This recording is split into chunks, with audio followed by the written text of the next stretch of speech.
Good morning, Eric. Good morning. How are you doing? Pretty good. All right. I've just been running some meaningful calls with clients. A lot happening in the world. What's happening in your world? Well, I'm just trying to wrap my head around what we're going to build for features on that strategic communications tool, Okay. what it looks like, planning it out, that type of stuff. Want to make it simple enough that it's a good end user tool.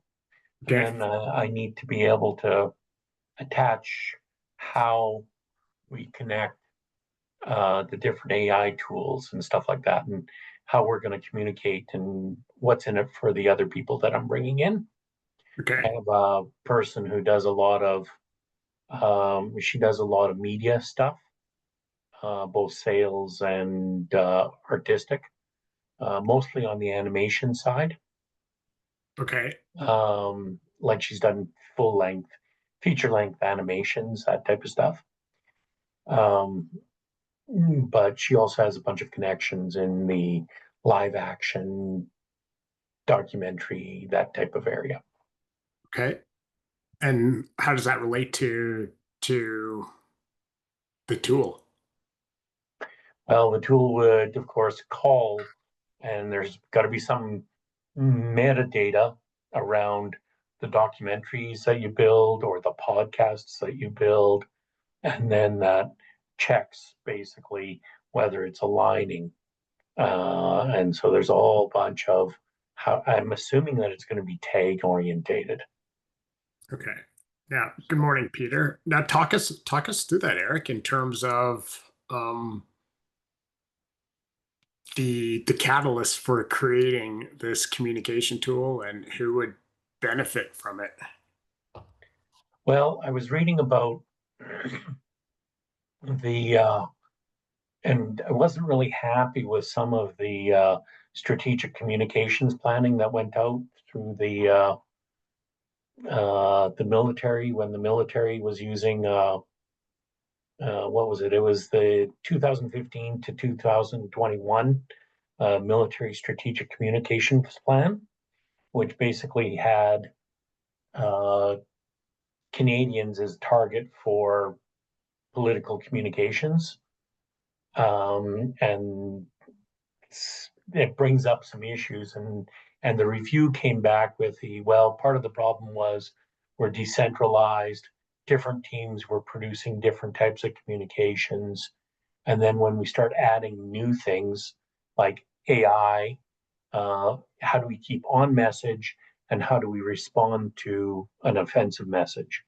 So that's really highlighted it. And then I started looking at how do I keep my communications from a business aligned when we were doing things with water, with fuel, with a bunch of with transportation, and how do we keep the messaging aligned? Mhm. Because I was jumping around between half a dozen other different technologies, and each of those technologies had a suite of providers and different audiences. So it started to get really complicated, and so that was the driving force for what we're doing, and it also applies very well to movements and political organizations too. Okay, I'm looking at the lessons learned from the self-inflicted setback. Hi, Peter.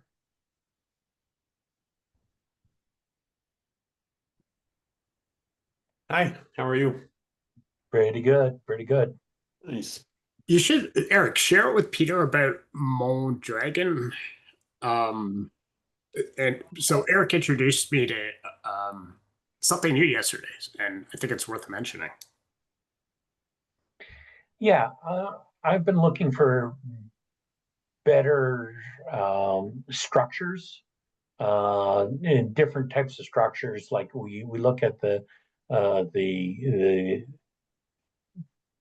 different structures for building companies, different structures in groups of companies, how we manage, and I come from it from a data and sociology perspective. And one of the things that came, probably about a decade ago, maybe a bit longer, that came across my desk was Mondragon Corporation, and that's basically a federation of worker cooperatives. Are you familiar with it, Peter? Yeah, very. Okay. So I like the model, and I said, and I looked at the model, and I said, well, from that model, if we are using that same model in with other focus, so for instance, on a national, I'm interested in national security. We could use that same model from a national security perspective. We can use that same model from a general social welfare perspective.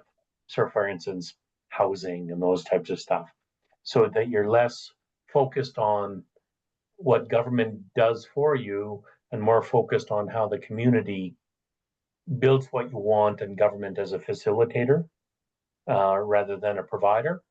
And so that's been one of my drives. And I like Mondragon from that point of view because it's a real life implementation that has scaled reasonably well, recognizing that there's been some issues, especially recently, and that's to be expected. You always have to be able to be accountable and transparent.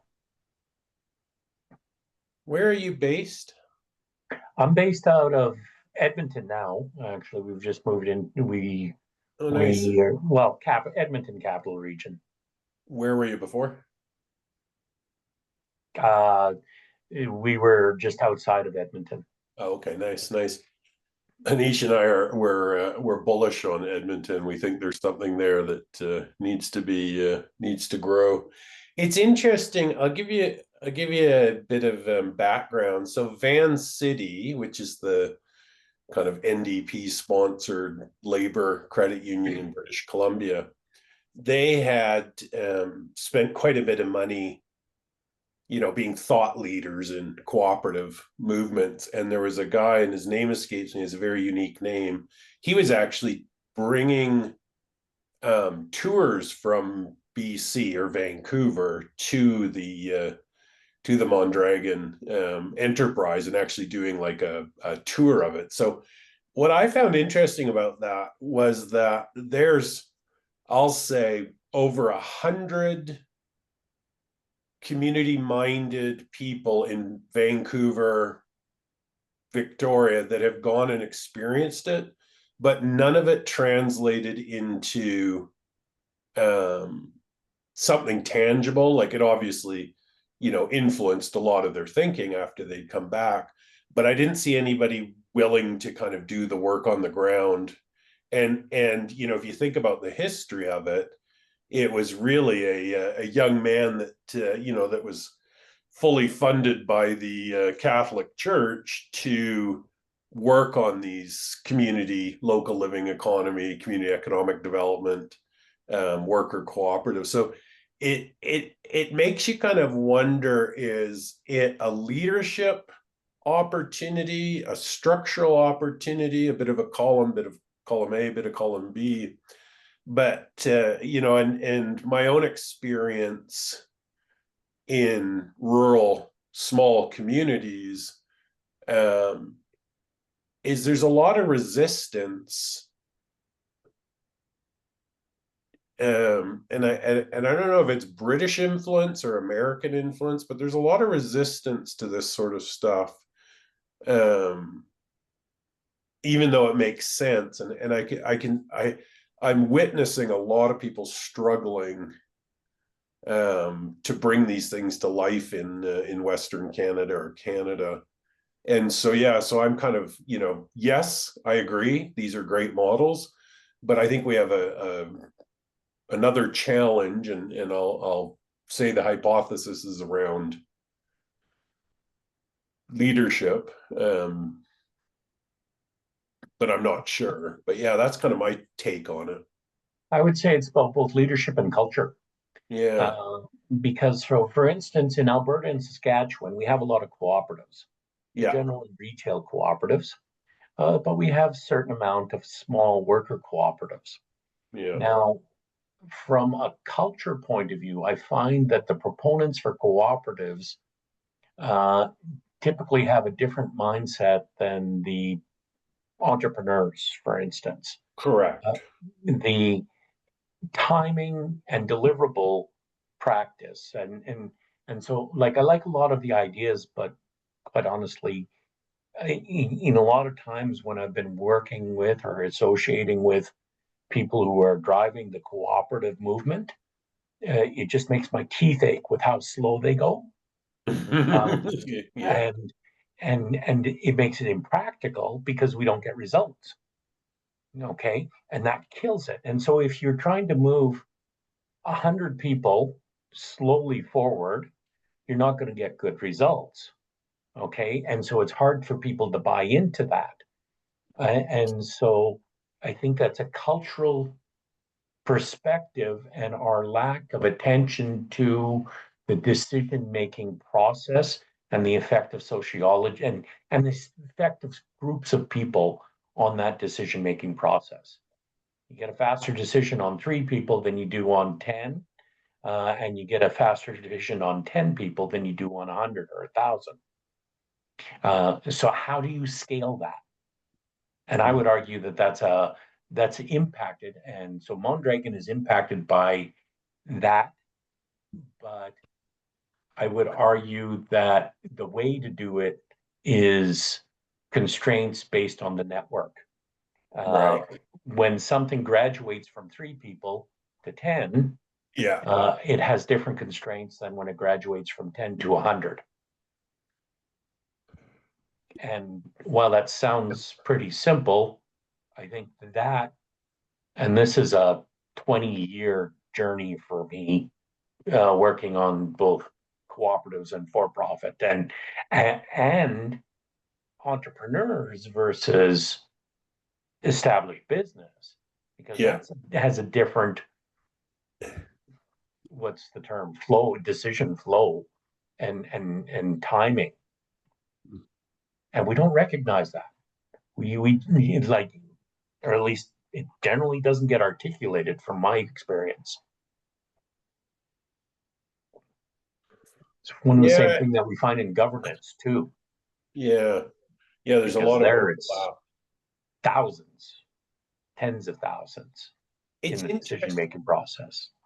It's interesting to also consider something like the Federated Cooperative, the big oil refinery co-op. You know, I was on the board of a local co-op store on Hornby Island. Tiny, Okay. probably the smallest enterprise in the family. Anyway, I got to go to their general meeting in Saskatoon, and it always struck me, and I'm just on LinkedIn, I realized there's a woman now that the CEO, but the CEO of the Federated Co-op at the time was this like classic looking Saskatchewan, slicked back Elvis hair CEO that stood in front of all these, volunteer minions from all over Western Canada. And he said, if you don't like the way I do shit, you can fire me. Let's get on with this meeting, kind of guy. And like he literally, that was his opening line. I thought, wow. And so it's interesting when you think about the concept of cooperative movement, and then you think about something like that where it was really it was an oil refinery that was wildly successful, that that their social good was providing groceries. It was interesting. But now that I see they have a new CEO, Heather Ryan's her name on LinkedIn, it'd be interesting to have a conversation with somebody like her, because they have so much reach and capital in Canada. What does the Federated Cooperative, what do they really want to be when they grow up? Because they could be doing a lot more. And I think about Van City and all the credit union banks, they've all morphed into traditional banks. Like none of them are doing their original mandate. I mean, the first Van City credit union was to issue mortgages to people that couldn't get mortgages from traditional banks. They're sure as hell not doing that now. So I feel like Now, the cooperative movement's changed in Canada. And then of course there's Mountain Equipment Co-op, which is my Achilles heel. I truly believe that was a result of the ICD training at Rotman that brought down the co-op, Mountain Equipment Co-op. And so, it really is interesting to look at Mondragon as the guiding North Star and kind of what's possible, and then consider culture and leadership as well as the current cooperative movement in Canada. And what's the guy's name that runs the Canadian Cooperative Association? He used to be at CED.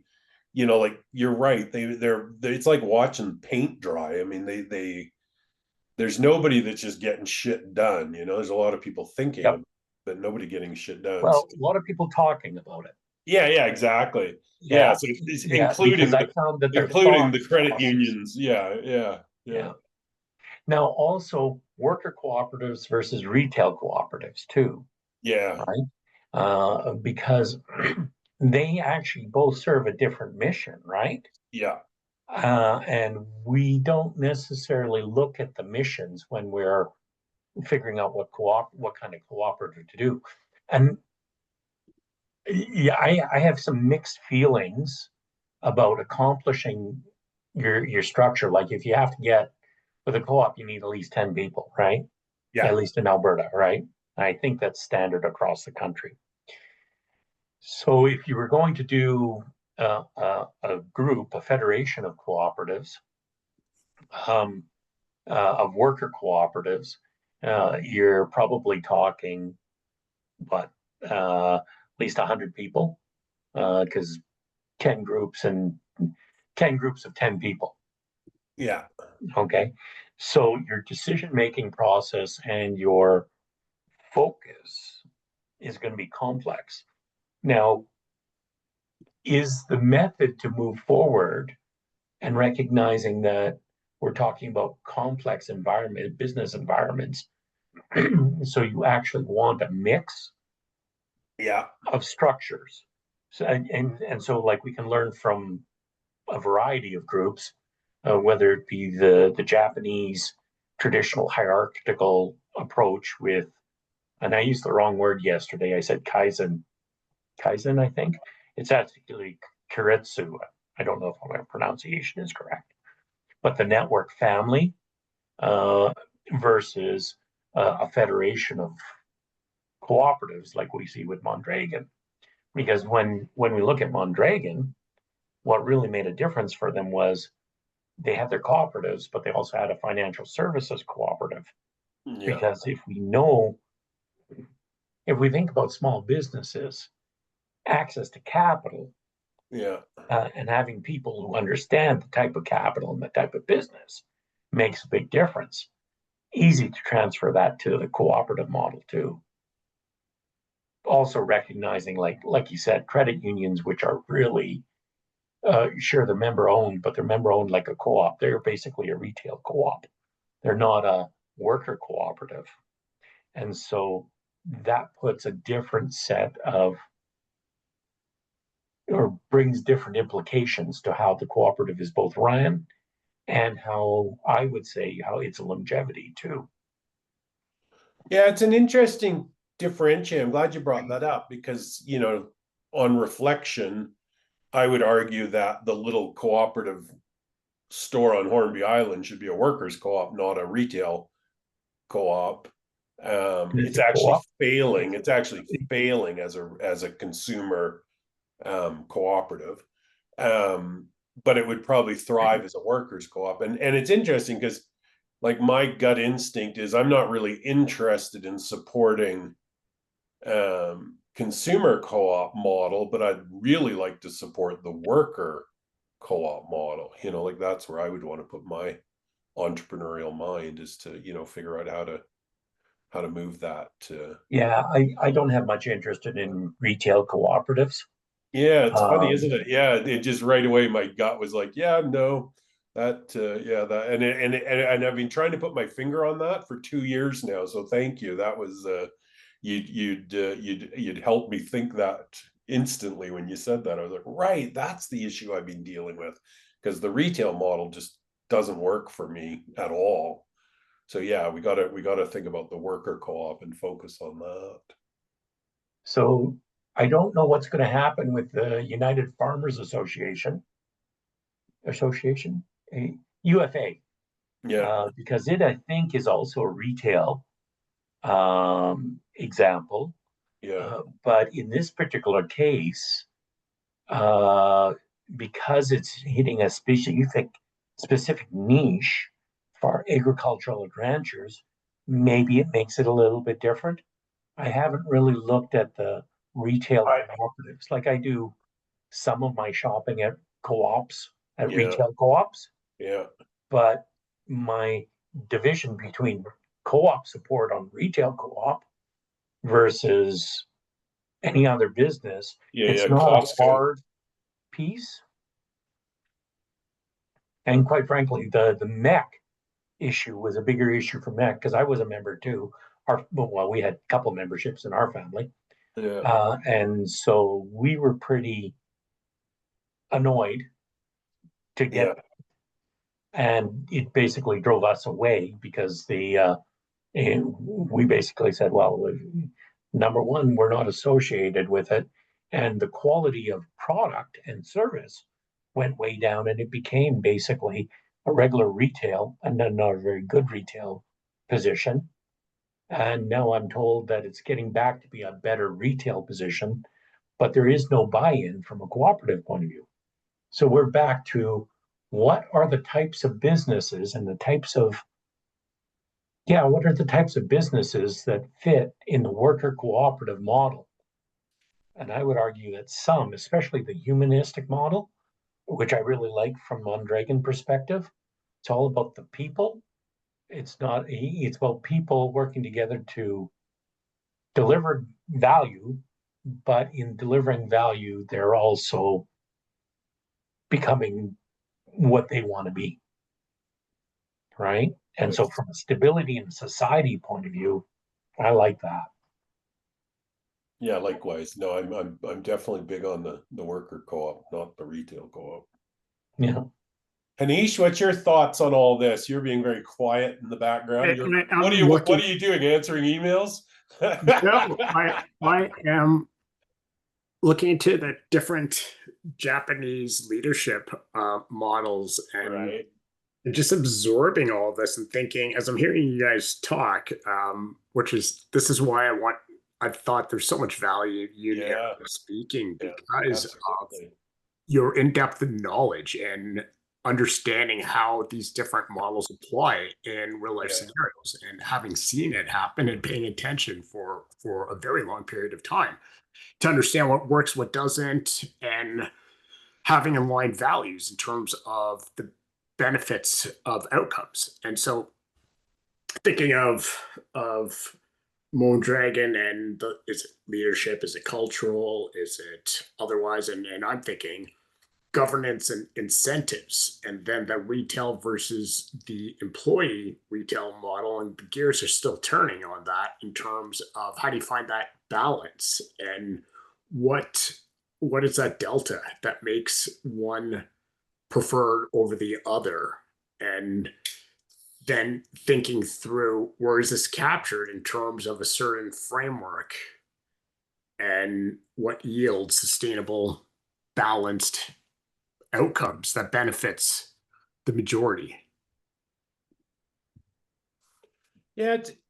I'll give you one interesting data point. So Eric, I worked for Kaufman in the US and worked in kind of Fortune 1000, Lean, Six Sigma, Kaizen, so I'm buzzword compatible with that world.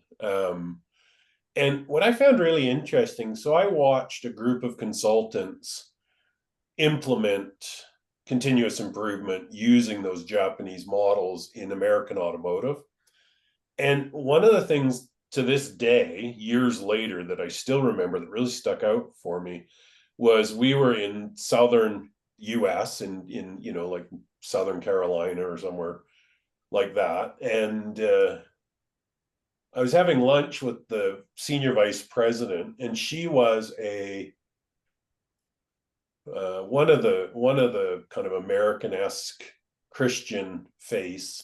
I want to say Mormon, but I don't know if it was. Anyway, something like that. Not a kind of traditional European, but American. And what I realized was that religion was prioritized over, like, the difference between the Japanese and the Americans.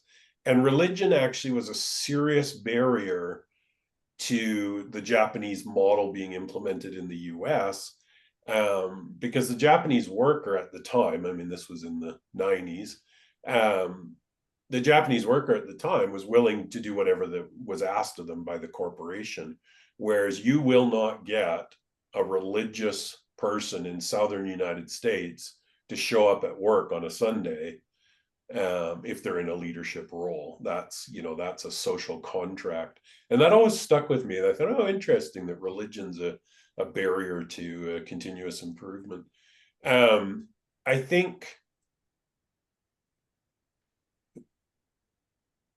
yeah, I think there's a hybrid that's kind of forming out of all this, you know, you know, and thank you, Eric. Like, I cannot tell you, I've been struggling with that for years about the worker co-op and the retail co-op. So you've just absolutely opened that for me. But yeah, so it's kind of like, is the co-op the right structure, or is the, you know, employee-owned trust, corporate stewardship? Like, it'd be interesting to do a bit of an analysis or research on the you know, on what we think the top three models are, and then you know, and then see what the output is. Because, you know, again, I just keep thinking it's a bit of column A and a bit of column B and a bit of column C that's going to you know, going to change. We need a made in country solution, I guess, is what Yeah, a couple comments on some of the things you said. I appreciate the point of culture, of social culture impacting when we're pulling things from other places. yeah. Now, and for instance, when they tried to implement Mondragon stuff with the steel workers, it didn't work. Okay, now is that because of how they tried to implement it? Or was it a cultural thing? Or is it wasn't adapted correctly? Because none of this is cookie cutter. Yeah. It always has to be adapted for the culture. And is that where it fell down? I don't know.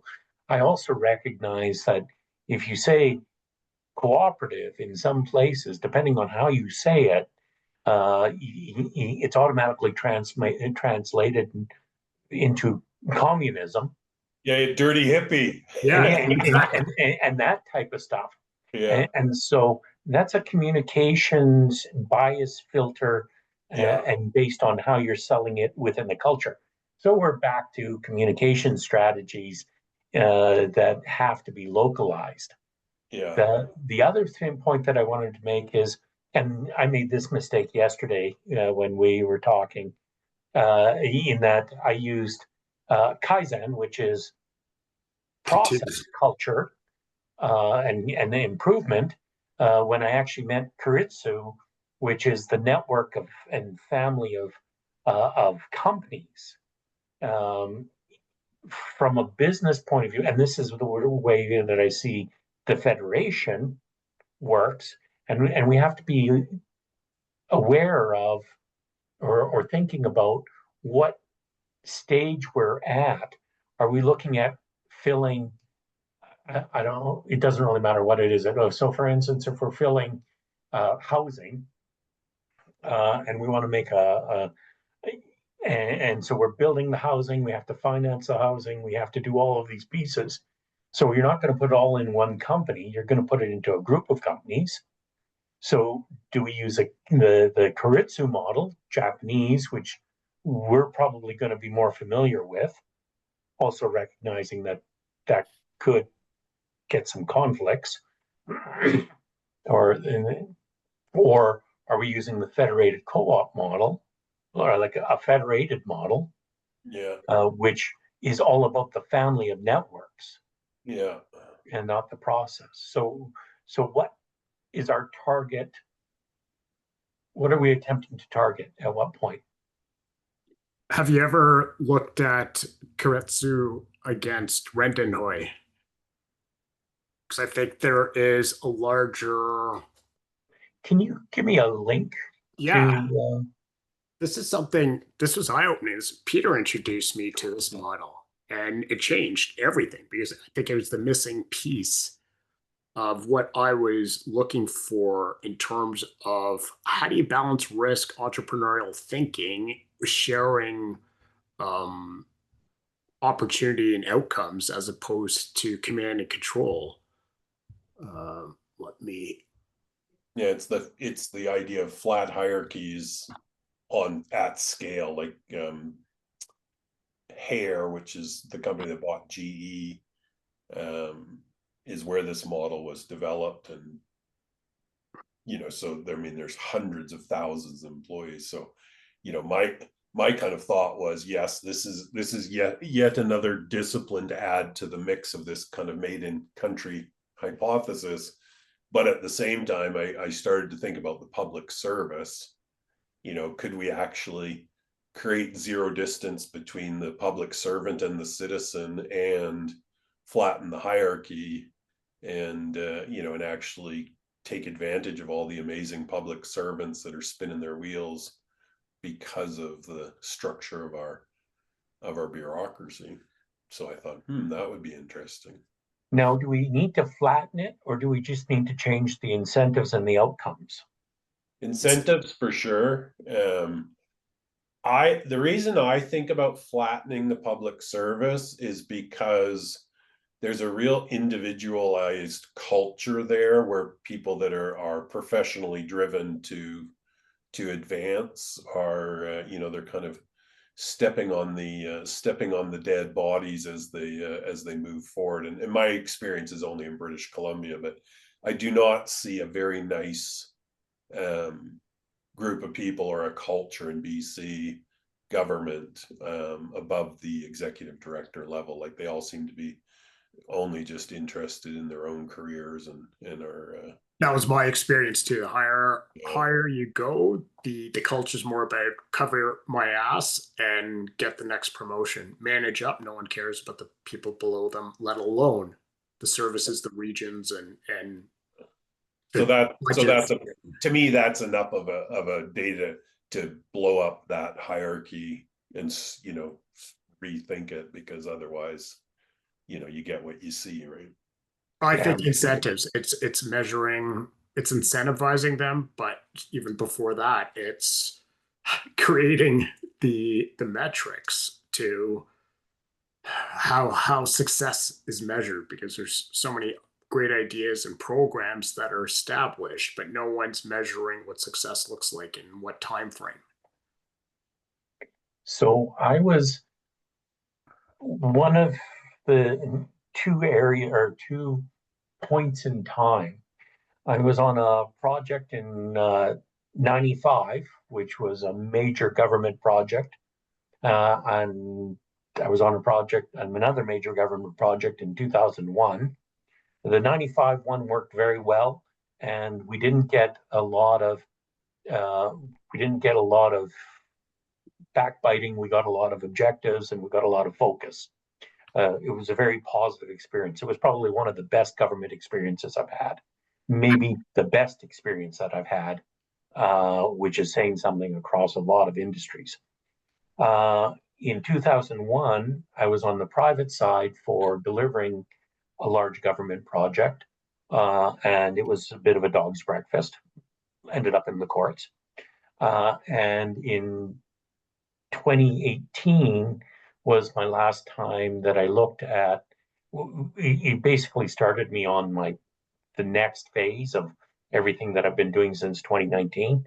And it was all about backbiting, all about just get our retirement and get the highest level of retirement points that we can get. Yeah. And the public, the taxpayer, is just that's our cash machine, and that's the attitude. And so when I compared 2018 versus 1995, Yeah. what it came down for me was outcomes and how things are incentivized. And that's why I harp a lot of times on we need simplified outcomes that are meaningful to the general public if we get those. And so, for instance, we don't look at the KPIs that are 30 KPIs or 50 KPIs because that's meaningless. If you can't do it in less than 10, then I don't think they matter. And if it isn't meaningful to your stakeholder, if those 10 aren't meaningful to your stakeholders, then they're the wrong 10. That's kind of my attitude. Yeah. Wholeheartedly agree. Yeah. Who's in charge? And it's incentives. Yep. It's And what are absolutely. you and what are you getting done? Who's Yeah. in charge? What are you getting done? Are we happy with what you got done? That's actually not as complicated if you decrease the size of the problem, right? Now, if you 50 What's that? KPIs, yeah, it's huge. What's that like, Anish? Like in your experience working in the public service, if you said we're only going to have, less than 3 goals, less this, less that, like, would you just be laughed out of the room kind of thing? Like, are they just constantly piling more shit on the bureaucracy? That shit's always piling up, and it's as an executive, it's to filter that out down to, and for me, it's always 3. Never going into my boss's office with more than 3 issues, never giving my team more than 3 priorities, and identifying. And was that possible, or did you just get shit on all the No, it time? was very possible. That's how I achieved the results I did, was having unlimited wants and limited means and being able to direct the resources I had to those priorities in the short run and getting it done, then moving on to the next one while always thinking of what's next and being able to plan that out and holding the consultations and engagement along the way. And what were the incentives? Pride. My teams enjoyed working with me. So the incentives were really just happy. We supported the regions in Ottawa, having the mentality of my client. So even in the Army, I always had the lens of who is my client. And as a commander, you're providing training and development and readiness. So focusing on who needs to get the highest level of training. And really, it was the lower ranks in most situations, and then planning for the higher ranks. Depending. Okay, so your values are obviously aligned with Eric and I. Like we appreciate who you are as a leader and as a person.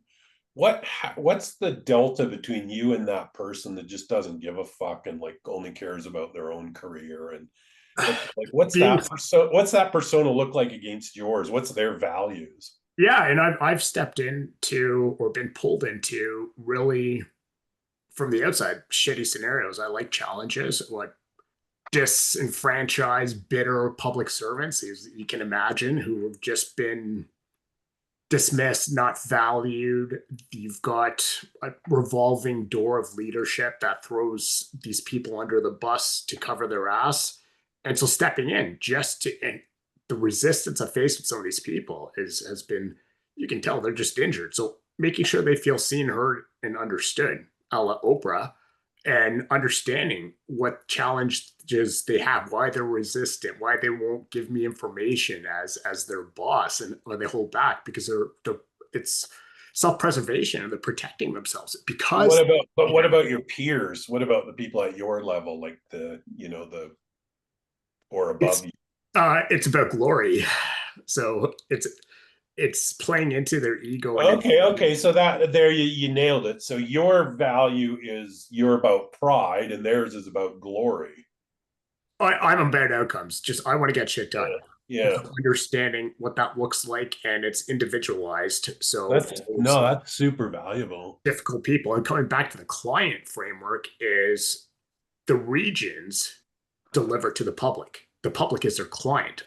My client in Ottawa are the regions that are delivering the work in the programs. So how do I support them? What do they need to be able to do the work? Getting the right resources, getting the right integration of the networks of other departments, other teams, so that we can make the right evidence-based decisions and get done. And for upper management, what I found coming into all of these shit shows was the everyone's covering their ass. And so what they're briefing ministers and deputy ministers is everything's fine, it's under control. But I would come in and say, no, it's not fine. And here's why. And I need your engagement with the regional deputies or director generals. So directors general to be able to lean on them to get the work, to communicate what's needed, to show the real risks. And I love pictures and dashboards. I always joke that the grown-ups like pictures.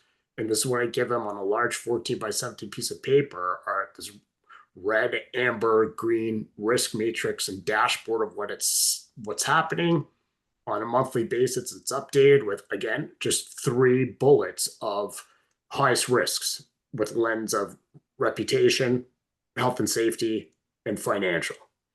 And that's pretty much it. And then for the ones above, logic doesn't sell. So it was the sky's falling. And if you don't do this, you're fucked. And get their support and buy-in of I need more resources. I need your engagement to lean on these other my colleagues horizontally to get them engaged. And here is your script. Here's the email. Here are the terms of reference for the committee that needs to be created with very clear governance, decision making, and milestones and outcomes, as opposed to everybody just getting in a room and talking because they like to be heard. Every committee I got into, the first thing I'd ask for was show me the terms and conditions. And what are they? It's just some pros without any metrics. There are no KPIs. There's no defined outcomes. So right away, I revise them. This is what I propose. Give it to the chair. If I'm not the chair in creating them, revise that. So now we've got something to work against and a schedule. And when those aren't met, reporting up my chain of command of, hey, we missed these milestones, because immediately once that's done, I'll report up saying, this is how this is being managed. This is where I expect to need your support. And if this shifts sideways, this is when I'll inform you based on these metrics. So it was really just defining everything to get people to the table and understanding what good looks like and what we're working toward. Nice. Sounds like we need to do that too. Pardon me? Sounds like we should do that too. That's exactly what I want to do and support the people and companies that are going to do well for Canadians from the outside in, because governments failed. They're too bloated. They lack the governance. They lack the incentives to implement anything that would work. There'd just be too much resistance. They have to be incentivized one piece at a time without any risk. The risk aversion is obscene. The desire to innovate and change is obscene. I've worked with the chief. There's a smart dude that was brought in mid 2010s to Treasury Board as the chief information officer. And around that time, I was trying to implement a machine learning solution and some other innovative solutions. Paul's be having right in. My boss is obviously scared and risk averse and doesn't even understand it to begin with. And trying to implement that. This guy's brought in for private sector. He's now a partner at KPMG in Toronto. Smart guy, right idea, understood what needed to happen for new policy incentives and in bringing change, digital change to the government. But I think he just faced too much resistance. And he built a really great team and could have done really well, but the appetite to adopt it is just not there because they don't understand it. No one keeps up with industry trends. They just stagnate. You get in government, it's how do I get the biggest pension? Where are those numbers? Everyone can quote you their retirement date, and or it's mind blowing. And I would snap when people would say, "Oh, it's all pensionable time." Really, Yeah. that's your focus, you're off my team. If that's your focus, this isn't a good fit, and let me help you find a new position. Yep. And my team thrived because I would listen, and the feedback I would get was, "This is you listen. No one ever listens. You actually take our feedback. That's what your teams are there to do. You're just you're the conductor. You're orchestrating and supporting your team to do the results for you." And I'd get bonused, right? There's an at-risk bonus for executives, and I'd put it towards my team. I'd get pizza, beer, champagne, close off a boardroom, and I don't know how many times my boss at any job came in, because this is something I got from military culture. You can't have alcohol in here. I'm like, show me in the Treasury Board policy where it says I can't. It doesn't. Right. I had a little bar in the drawer in my desk, and if anybody else was having a hard day, I'd invite them in my office, pour them a drink, have a talk, and set them on their way. So one of the things that, and this has been coming for a few years now, and I came across that's the change. How do we make things happen? And I really liked that particular book because most of the times I was focusing on simple change and using tactics for simple change when I should have been using tactics for complex change.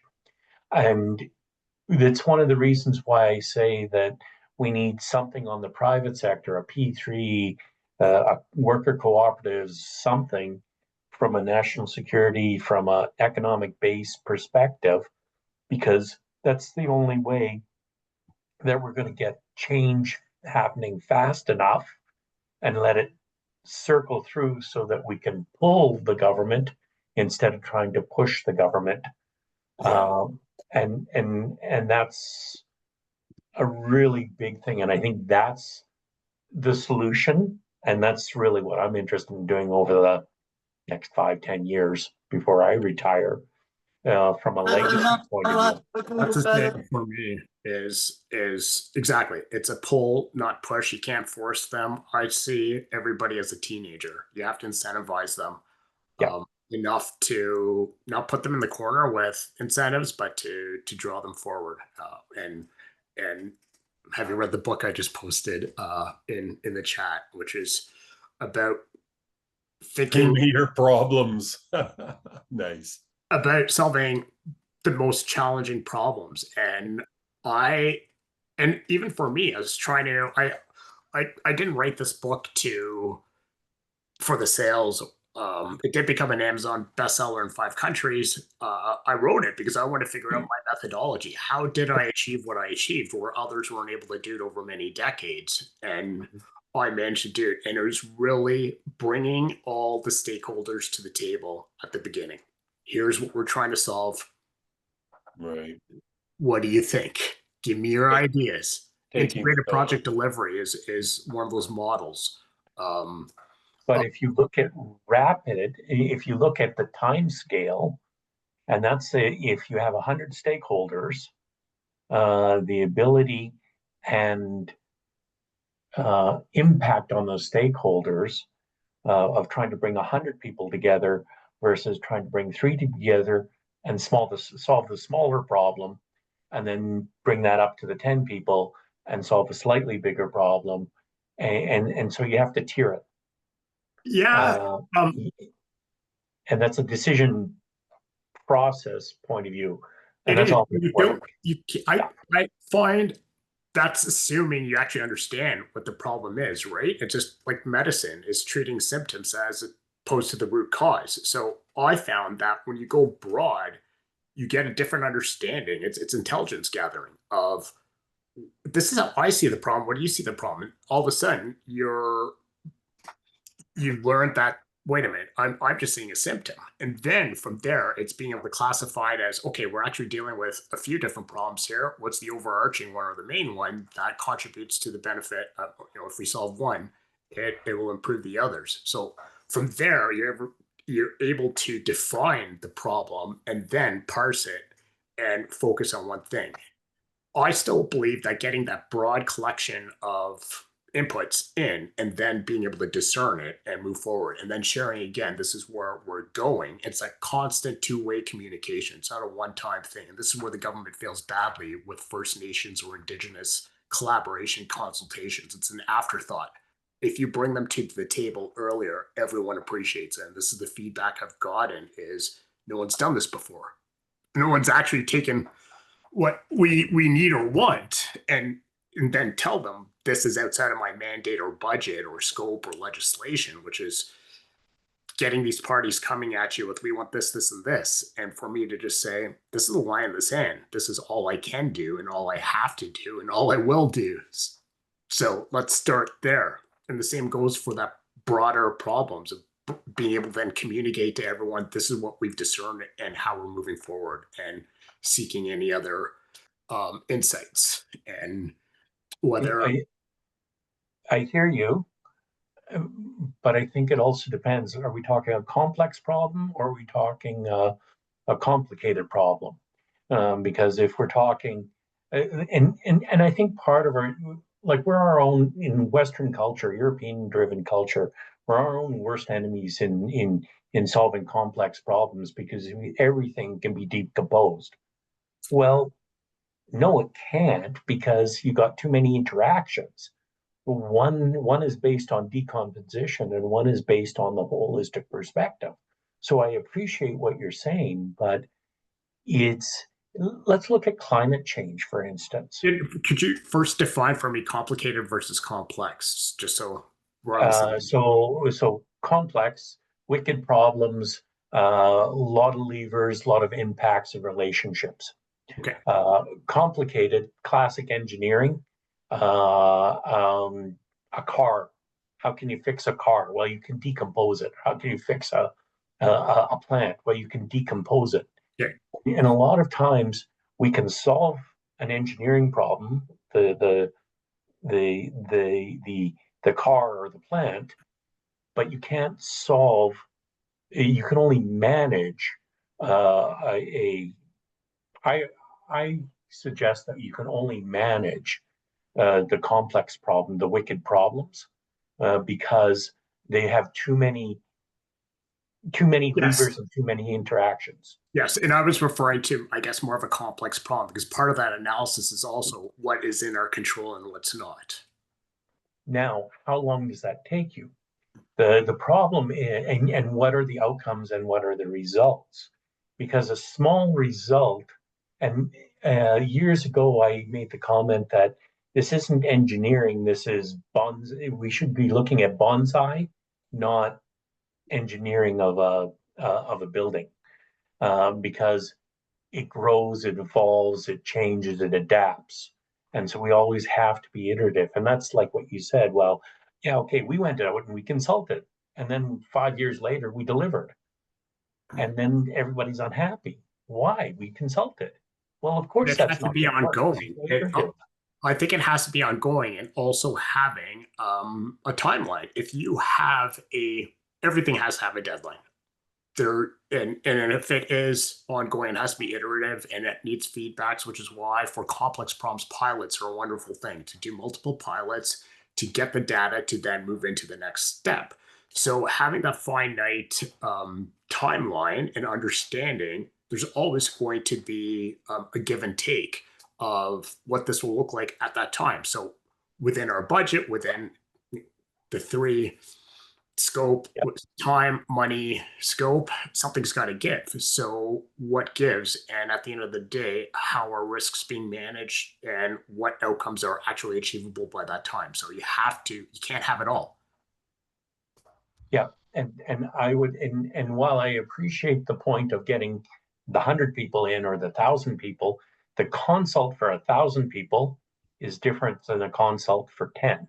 Yes. Now, if you say on our first iteration, we're going to consult 10 people and we're going to deliver something outcomes, are those 10 people happy? Then you take those 10 people, or even you start with the 3 people, and then you start with and then you move to the 10 people when the 3 people are happy, and you're solving a bigger problem. And then you move up to 50 people, right? And you consult with them, and then you deliver something and you make them happy, all within your 3 criteria or standard project management. I'm a Or big, in what I've done as well is say where you have that large stakeholders pool of stakeholders to consult. After that initial stage of just gathering initial intelligence, I would assign or get to group teams or groups together and for them to identify one representative. So if there were multiple First Nation groups involved, I'd only deal with one person who would represent the views of all of them to be able to consolidate that and for me to have less interfacing with all these different people and constantly needing to use my time in dealing with them as opposed to again chunking it off. So I found that was because I've tried different ways. I found that was the best way to move fastest to be able to get that to get the right inputs while also distributing the risk as well. Because I think General Hillier said this, which is one of my favorite sayings: having one dog to kick and accountability. It's narrow down, decrease accountability so that there's no one at the end of the day. You shouldn't have anyone pointing fingers, which is again an issue in government because that accountability is spread and no one is really responsible. So now I don't say one dog to kick, I do, but I try to remember to say one belly button to push. That's my government language after people constantly. Can we steal that from you? Yeah, please. My first 2 years in government, I think the most common phrase I heard was this was after coming from the military, and I started as a non-commissioned guy, so just crass to becoming an officer and having my CO after getting commissioned constantly telling me you get more honey with no, you get more bees with honey than vinegar, to then entering the public service to here for 2 years. Hinish, you can't say that. Hinish, you can't say that. yep, yep, yep. So so then in implementing a project, and I use it for me because I'm a software development guy. I in the 90s adopted the spiral model. So Okay. we do the full cycle, and it's basically design thinking. You guys are all familiar with design thinking. Do an iteration all the way through the project, do an iteration, then expand it. Do an Yep. iteration, then Especially expand it. for IT, IS related stuff. Yeah, I Smaller got stuff. it back in the 90s from spiral methodology for software development. And because I was doing a lot of custom commercial at that time, that's what we focused on. And I liked it. And then in the end, I ended up moving it forward. And I now use the same principle pretty much in all of my things. Do the full cycle at a small piece, then larger, then larger, then larger, then larger. And that's why I don't try and put the 1,000 people, the 1,000 stakeholders, because I can't impact it. It's going to take me too long. Now, it's great if it's all consulting dollars. And sure, I make lots of money, whether I put it on change orders or not, or just time and materials.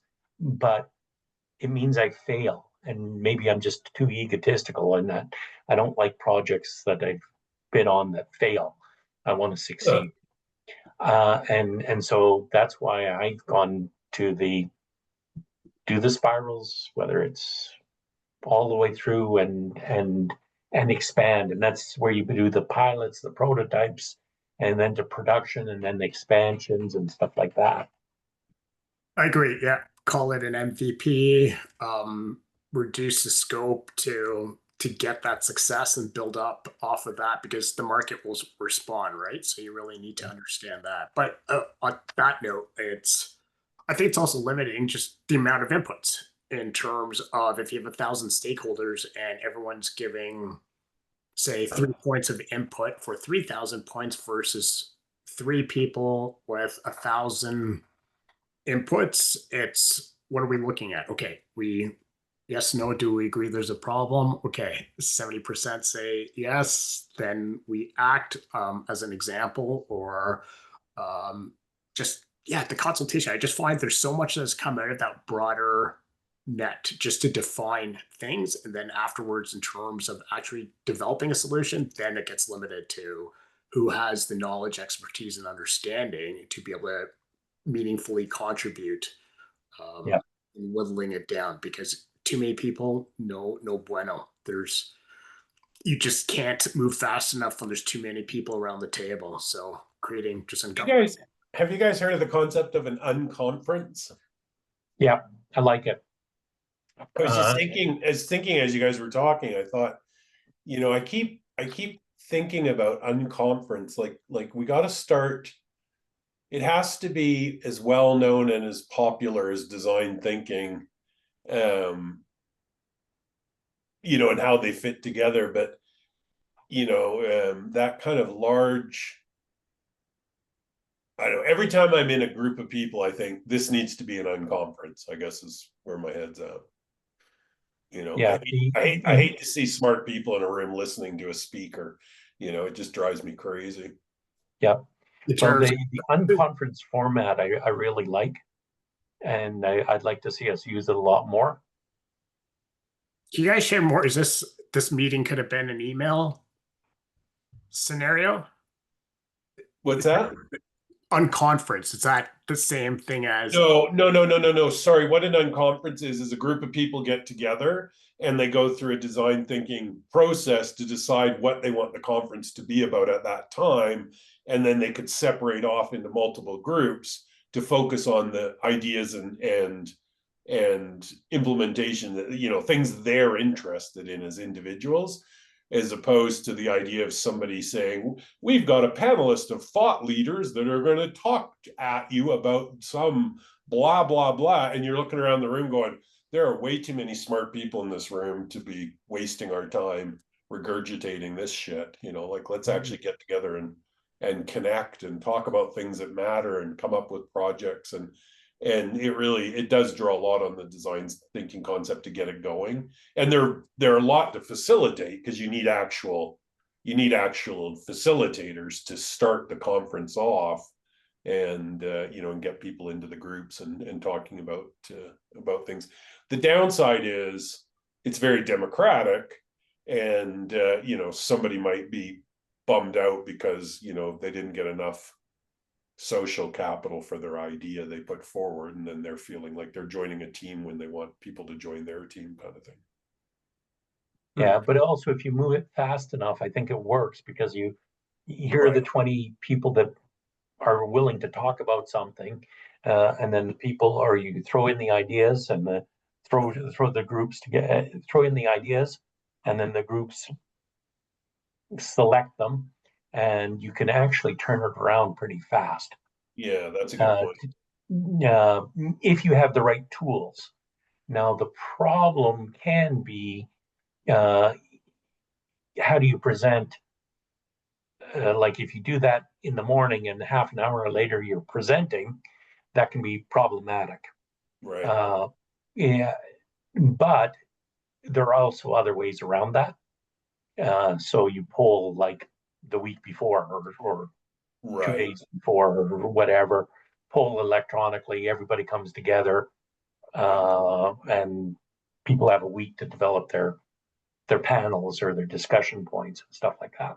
Nice. Yeah, that's a good point. Well, and we have to leverage technology in that communication way for sure, because like I think about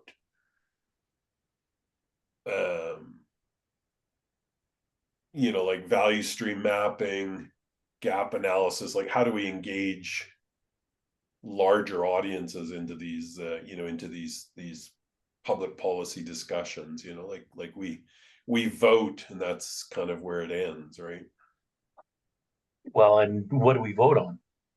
We vote on a meaningless platform. Well, he shouldn't have said that. We vote on a platform that everybody says, yeah, they're promising and they most likely won't deliver, but sure. Yeah. Well, right? the other thing about that, and I've been very clear in my language on LinkedIn, it's the political party that elects their leader that becomes our prime minister. It's not us. Yeah.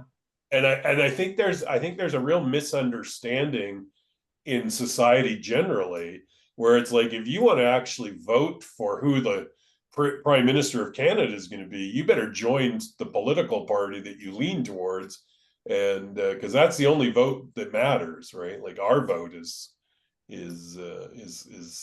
not weighted around the leadership. So it's quite interesting. Well, that I think is again a communications issue, in that we don't really understand who and what we're voting for. And so, Yeah. and when we're unhappy about what we get, well, of course you're going to be unhappy with what you get, because you don't know what you're going to get. Yeah, exactly. Yeah. No, so I'm very clear to say, political party elected leader, or, not, because it's fascinating how that works. Yeah, I wonder what people think when they're at the polls or the ballot box and they're ticking off a name. Yeah. It's not the prime minister's name or the future prime minister's name.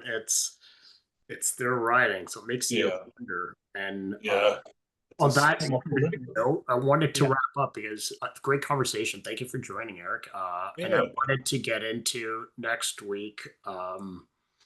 Talking about, and I'll be sharing some things with you guys over the next before the next call, and getting into how do we start creating change and using tools we have or need to create, and now start making things happen, and talk about the budget, because interesting budget and concerned about all the people crossing the floor. I think that's so unethical, but Canadian budget. Yeah. What's Canadian that? budget? You're referring to the Yes. federal budget. Oh, okay. Yeah.